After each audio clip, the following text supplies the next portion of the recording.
Reading Ambedkar. Speech at a Rroundtable Conference, 20th November 1930. As to the question of joint or separate electorate, our position is that if you give as adult universal suffrage, the depressed classes bearing a short traditional period which they want of their organization will be prepared to accept joint electorate and reserve seats. If you do not give us the adult suffrage, then we claim representation through separate electorate. That is our position.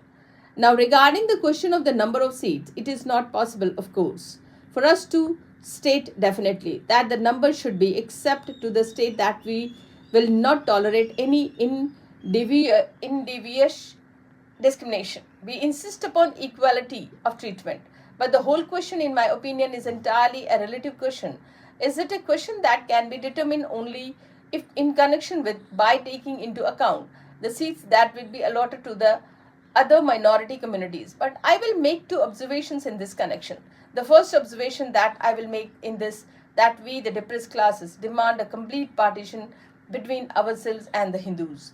This is the first thing. We have been called Hindus for political purpose, but we have never been acknowledged social by the Hindus as their brethren. They have taken to themselves all political advantage with our number, with our voting strength, and give to them, but in return we have receiving nothing.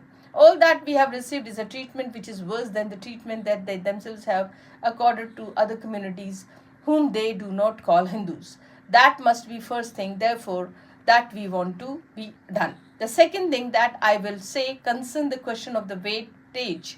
Now the system, I will be plain to my mind, has been abused. I am not against the principle of weightage. I do not accept the principle that in all circumstances every minority must be confined to its population ratio.